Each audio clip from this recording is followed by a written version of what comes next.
This constituency, like nearly all of them in the North East, voted to leave.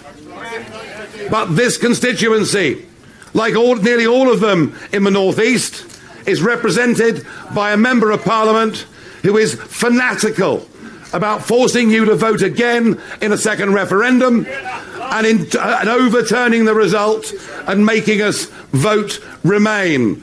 If you want to see the difference between the smug faces of those in Westminster who feel so pleased and proud that they've managed to stop us leaving effectively on the 31st of October, to stop us in the short term. Don't worry, sir, we're going to get there, all right.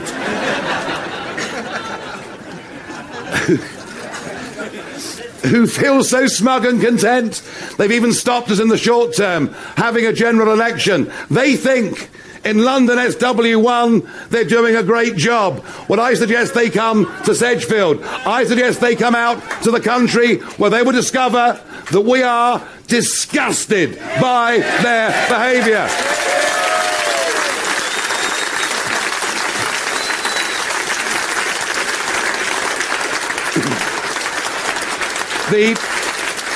The Labour Party promised in their 2017 manifesto they would not just respect the result of the referendum, but they would, if they got into government, deliver on the result of that referendum. And where are we today?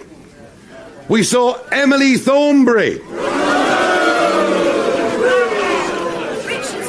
Well, you can boo. Richard spent an hour sitting next to her. I mean...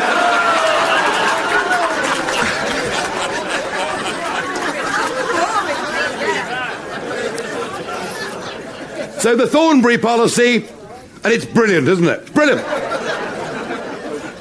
A Labour government will negotiate a new deal, put it to the British people in a second referendum, and then campaign against it. Work that out.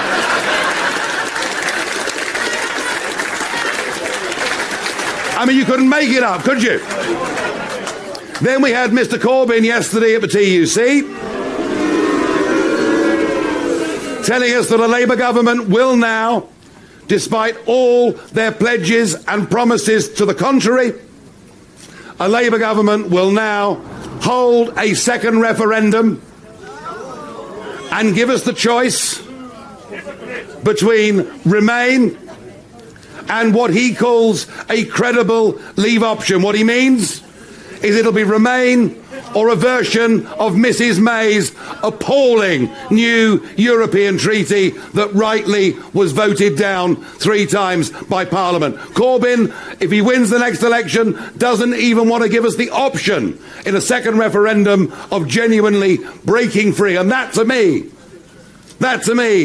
is a complete betrayal of 5 million Labour voters who voted for them in 2017, believing they deliver on the referendum.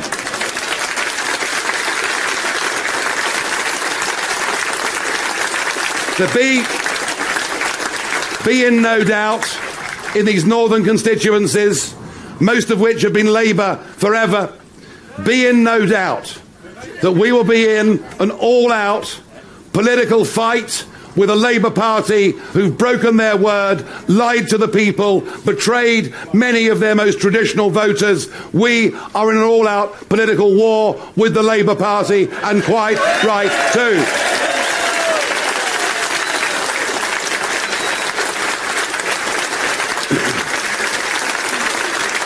And what of the Conservative Party? Well, thank goodness for the Brexit Party, because if we weren't here... Is that the best you can do for the Brexit Party?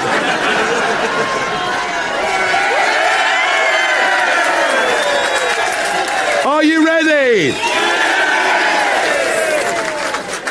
It's all right, they've woken up now, we're okay. And what of the Conservative Party? Well, we had 3 years of Theresa May as Prime Minister, who doesn't just go down as the worst Prime Minister in history, She also goes down as the most dishonest and duplicitous Prime Minister in history as well. And if it wasn't for the Brexit Party, she'd probably still be Prime Minister. So Boris Johnson came in on the back of our spectacular success in the European elections.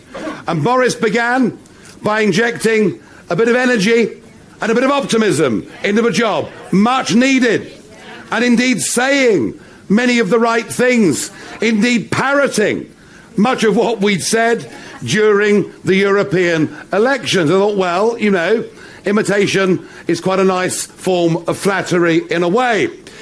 But Boris Johnson, for all the bravado, for all the we will leave on the 31st of October, do you remember? Do or die? Gosh, I thought this chap looks pretty good, you know.